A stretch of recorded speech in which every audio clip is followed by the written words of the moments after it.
네, 오늘 이렇게 강시성 척추염으로 한 30년간 고생하시는 환자분에 대한 얘기를 들었는데요. 이제 오늘은 강시성 척추염에 대해서 알아보도록 하겠습니다. 병명을 잘 찾아보면, 잘 확인하면 이 병의 특징을 알 수가 있는데요. 먼저 강직성이라는 말이 있고 척추염이라고 있죠. 이 병의 특징이 관절의 염증, 그러니까 척추, 특히 뼈와 인대가 많이 부착되어 있는 우리 몸의 가장 중요한 기둥인 척추에 염증이 계속 끼고, 그리고 앞에 강직성이란 말이 있죠. 그러니까 뼈가 변형이 오시면서 그 척추 움직임이 떨어지고 딱딱하게 굳어가는 병입니다. 이 병의 원인은 아직까지 발견되지 않아 있고, 오랫동안 연구 결과에 의하면 HLA-B27이라는 유전자를 가지고 있는 사람들한테 잘 발병을 하고 있는데, 이 병을 앓고 있는 사람의 95%가 이 유전자를 가지고 있다고 합니다. 다만 정상적인 사람도 한 5%는 이 유전자를 또 가지고 있고, 그리고 흑인 같은 경우에는 한 60에서 70% 환자들만 이 유전자를 가지고 있다고 합니다. 따라서 이 유전자 소연을 가지고 있고, 그 외에 세균 감염이라든지 외상이라든지 과로 또는 척추 불균형으로 인해서 척추 관절이 압박을 받았을 때 이런 환자들은 이제 잘 생기지 않나 아직까지는 추정하고 있습니다. 이렇게 잘 알지 못하는 병, 그리고 정상적이지 않고 척추 관절에 염증이 끼고 경화가 일어나면서 들러붙는 병이기 때문에 자가 면역 질환으로 좀 볼 수가 있고요. 자가 면역 질환 중에 가장 대표적인 게 류마티스 관절염이 있는데, 류마티스 관절염 같은 경우에는 관절 안에 있는 활액막이라는 조직에 계속적으로 염증과 함께 변형이 오는 반면에, 강직성 척추염의 경우에는 척추 또는 골반같이 인대와 뼈가 붙어 있는 그 부분에 염증이 끼면서 변형이 오는 것을 특징입니다. 그래서 정상적인 관절에서 염증이 끼게 되면 그 염증이 계속적으로 자극이 되면서 골국이 생겨나서 뼈들이 들러붙게 되죠.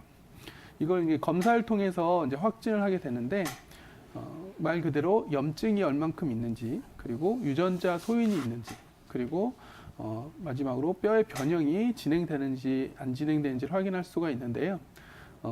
그 유전자 검사, HLA B27의 유전자 검사도 확인을 하고, 그 다음에 혈액 수치에서 ESI랑 CRP라고 염증 수치를 나타내는 검사들이 있습니다. 그래서 그 수치가 계속적으로 높게 유지되면서 염증이 있는지를 확인합니다. 그리고 마지막으로 엑스레이를 찍어서 천장관절에 염증이 있는지, 그리고 천장관절뿐만 아니고 위쪽으로 척추도 서로 골국이 생기면서 융합이 되고 있는지를 확인하게 됩니다. 이렇게 척추뼈가 융합이 되면 아예 자세가 굳어지기 때문에 아까 환자처럼 천장관절이 굳게 되면, 그러니까 엉덩이에 있는 관절, 청골하고 장골이 굳게 되면 환자가 앉을 때, 또 일상생활에서 앉아있을 때 천장관절이 안쪽으로 구부러져야 앉을 수가 있는데, 그 움직임이 일어나지 못하기 때문에 바닥에 앉을 수 없는 상태가 되게 됩니다. 그래서 받을 수 없긴 상태가 됩니다. 그래서 여러 양약이나 이런 걸 통해서 진행을 늦추거나 이런 통증 관리를 위주로 하게 되는데요. 제일 중요한 거는 이 척추가 굳는 그 방향이 천장관절에서부터 요추, 흉추, 경추로 쭉 올라가기 때문에 이 호흡근에 관련된 부분들을 잘 관리를 해야 됩니다. 그래서 늑골이나 이런 움직임들을 유지하기 위해서 대표적인 호흡법을 오늘 하나 말씀드리고자 합니다. 이 호흡법은 90, 90 힙 리프트 호흡법이라고 하는데, 그림에서 보는 것처럼 무릎과 고관절을 90도로 해서 벽에 발을 붙입니다. 그런 다음에 무릎 사이에 10에서 15cm 폼 롤러도 좋고, 아니면 가벼운 공을 이렇게 대고 있어서 무릎에 힘을 줘서 골반 근육을 안정화시키고, 이 상태에서 엉덩이를 살짝 들어서 꼬리뼈 쪽을 살짝 들고, 대퇴의 뒤쪽 근육, 함스트링 근육이라고 있죠. 그 근육을 이용해서 골반을 살짝 들려서 복근을 약간 긴장을 시키고 호흡을 하게 되는데요. 이때 풍선을 보통 이용하게 되는데, 코로 천천히 들이쉬었다가 입으로 풍선을 부는, 그래서 이렇게 천천히 호흡을 해서, 이 호흡을 하게 되면 복근이라든지 아래 관절이 잠겨져 있는 상태이기 때문에 횡격막을 이용해서 호흡을 하게 됩니다. 그래서 전체적으로 늑골이라든지 흉추들 자극하게 될 수가 있는데 풍선이 없다고 하신다 그러면 이 자세를 취하신 상태에서 손으로 늑골 하부를 잡고 옆구리를 잡고 내 늑골이 호흡을 들으실 때 벌어지는지 그리고 앞으로 나가는지 벌어지면서 앞으로 나가서 횡격막이 전체적으로 자극되는지를 확인하면서 호흡을 천천히 하는 호흡 운동을 하시게 된다면 이 척추가 굳어가는 강직성 척추염이라든지 여러 척추 질환에 도움이 될 것입니다.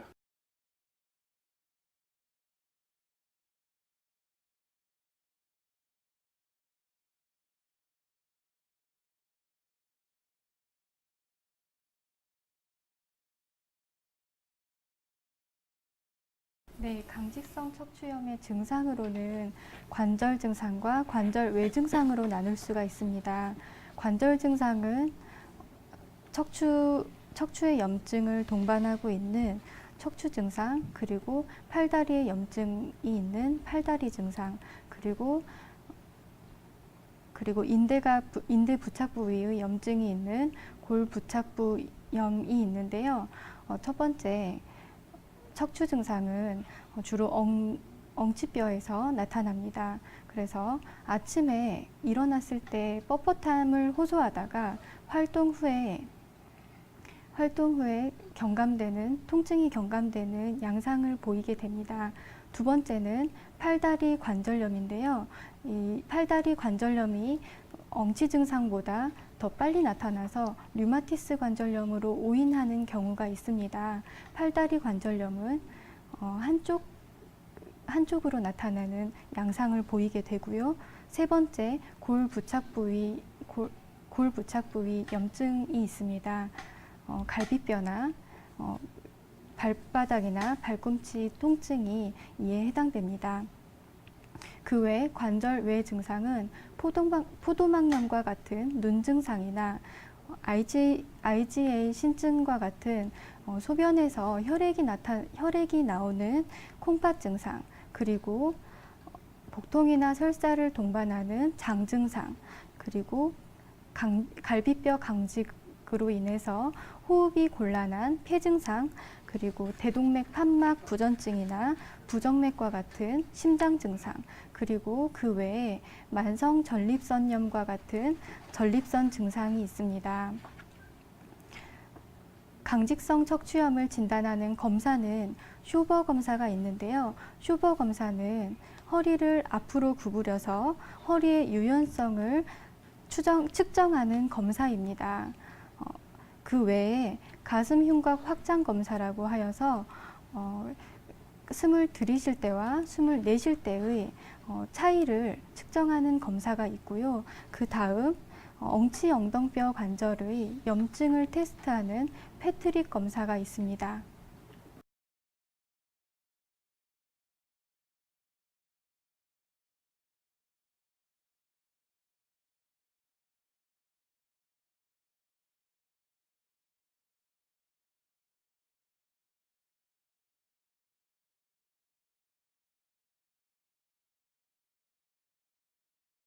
이제 좀 원인을 정확히 파악을 못해서 아까 이제 그나마 그 검사 중에 이제 그 HLA-B27이라고 하는 어떤 면역 반응 검사와 그다음에 염증 반응이기 때문에 이제 예를 들어 일반적인 그 염증 수치가 올라가는 뭐 ESR이나 CRP 같은 그 수치로서 추정을 하는 거인데요.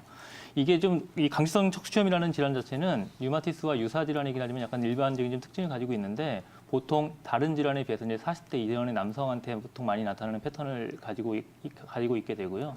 두 번째로 이 강직성 척추염의 증상은 또 이제 아침에 활동하기 전에 움직이지 않았을 때 아침에 이렇게 뻣뻣하게 나타나는 모닝 스티프니스라는 표현을 써서 아침이 경직되는 현상을 보통 많이 나타나고 활동을 하거나 이렇게 움직임을 많이 하면 좀 풀어지는 그런 영상을 많이 띄게 됩니다.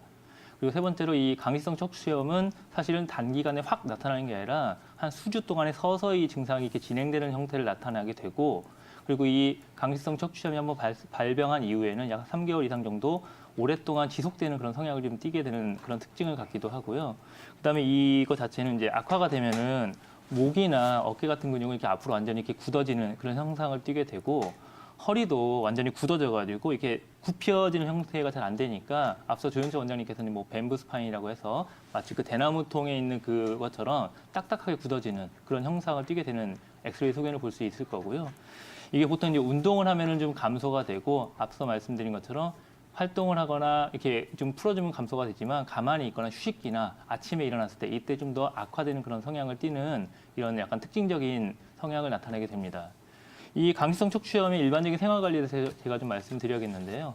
우리가 류마티스 또는 이제 뭐 보통 퇴행성 골관절염 이런 것들은 많이 쓰면 사실은 안 좋으니까 휴식을 취하는 게 좋다라고 하지만 이 병의 특징은 오히려 활동하는 것 자체가 좀 낮기 때문에 무리하게 어떤 골극이 아주 심하게 형성이 돼가지고 전혀 움직이는 형태가 아니라면, 즉 아주 많이 진행된 경과가 아니라면은 초기나 빨리 발병을 하게 됐을 경우에는 이 가동 범위를 최대한 늘려주는 그런 활동을 하는 게 좋습니다. 그래서 스트레칭을 통해 가지고 이 골과 골 사이에 어떤 이제 우리가 골과 골을 잡아주는 인대나 그 위쪽에 있는 건 같은 것들의 가동 범위를 최대한 늘려주는 쪽으로 가볍게 스트레칭을 해주는 게 꼭 필요할 것 같고요.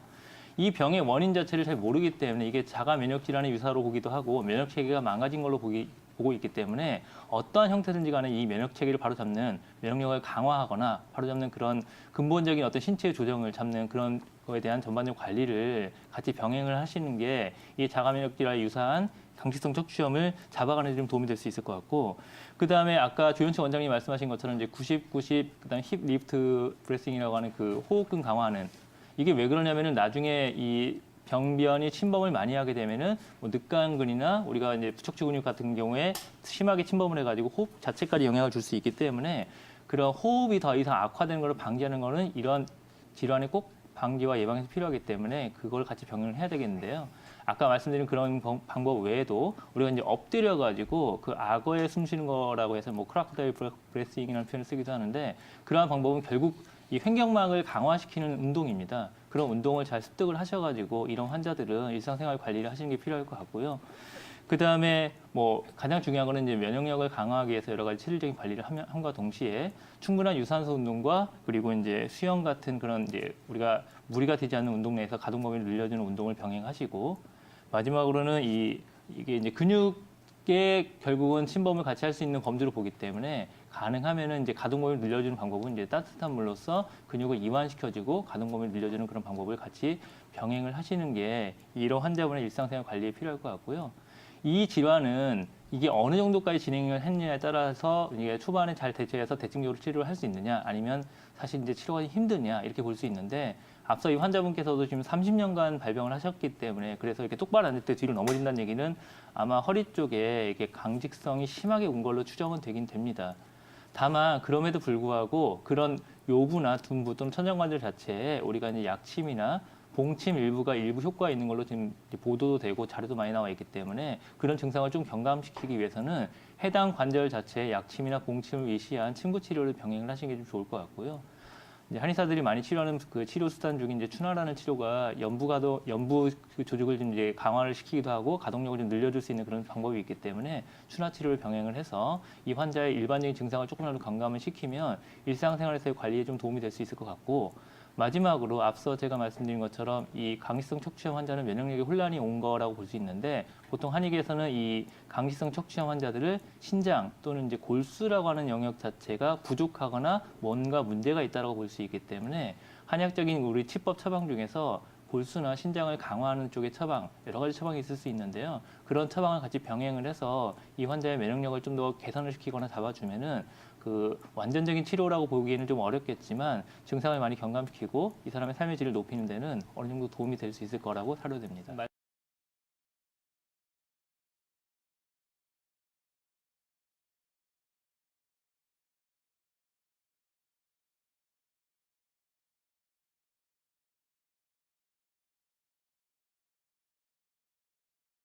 강직성 척추염은 지금 현재 확실한 치료법은 없습니다. 그러나 그 병의 증상을 완화시키고 진행을 늦추는 방법을 강구해서 일상생활과 직장생활을 가능케 해서 삶의 질을 높이는 게 중요합니다. 저 경우에 강직성 척추염을 가장 어린 나이 환자를 본 케이스가 16살 때부터 시작된 환자를 한 20년 정도 환자를 이렇게 치료해 본 적이 있고, 지금 이 환자 같은 경우는 48살에 시작된 건지 그때부터 78살까지 갔다 가니까 그때 시작인 건지 그때 병원에 와서 진단을 받아서 30년이 지난 건지는 다시 알아봐야겠고요. 또 이게 왜 강직성 척추염이 문제가 되냐면요. 되게 강직성 척추염을 앓으신 분은 한 3분의 1에서 노동자 생활을 할 수가 없습니다. 이게 척추도 굳어 있지, 관절도 굳어 있지, 관절 중에서 척추가 가장 중요한데 거기 굳어 있지, 또 어깨하고 고관절이 굳어져 있습니다.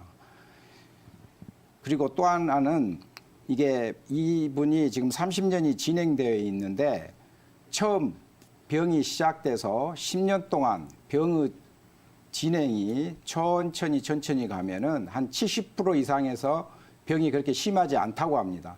그런데 10년 이내에 병의 증상이 굉장히 빨리 진행돼서 척추가 다 굳어지고 고관절이랄지 어깨관절 또 나머지 관절들이 굳어지면은 이 경우는 애후가 굉장히 좋지 않습니다. 이 강직성 척추염 환자는 왜 호흡법이 중요하다고 이야기를 자꾸 하냐면 마지막 환자의 그 사망 원인이 숨을 못 쉬는 거 아닙니까? 저희들이 제일 중요한 게 사실 움직이는 거하고 숨 쉬는 건데 척추가 계속 굳어짐으로써 이 흉부가 늘어나지를 못해서 호흡을 못해서 호흡법이 중요하고 또 흉곽이 이렇게 형태가 변하면 심장병도 옵니다. 그래서 사망 원인이 되기 때문에 호흡법이 중요하고요. 그래서 이런 방법을 많이 권하기도 하죠. 엎드려서 자라. 높은 베개를 베지 마라. 그러한 것들은 허리를 둥그렇게 굽힘으로써 수술하게 된 가장 큰 원인은 뭐냐면요. 앞을 이렇게 쭉 구부려지기 때문에 앞을 보지를 못합니다. 그래서 수술을 해주고 또 하나는 목이 많이 굳어지고 흉추가 굳어짐으로써 이 턱이 흉추 쪽에 가슴에 가까이 닿으면은 음식을 잘 못 먹습니다. 지금 잘 모르시겠지만 심한 사람은 이런 상태가 되면 어떻게 우리가 먹고 살아야 되는데 그래서 그런 경우는 이제 수술 케이스가 되고요. 이렇게 이제 이런 환자에 있어서 현재 증상을 완화시키고 그 병의 진행을 좀 늦춰줘서 삶의 질을 높이는 것으로서 태반주사 나인액 자극 약침을 저는 소개를 많이 하고 그럽니다. 이 태반주사 나인액 자극 약침은 다양한 영양물질과 활성화 물질 또 사이토카인 이러한 것들을 함유하고 있기 때문에 그 저희들에게 그 일반적으로 그 이제 이게 있는 사람들이 직장 생활하고 이제 일상 생활할 때 어려움이 있기 때문에 왜 이것을 또 선택을 해서 주냐면은요. 그 자거 이 태반은 간, 폐, 신에 들어갑니다.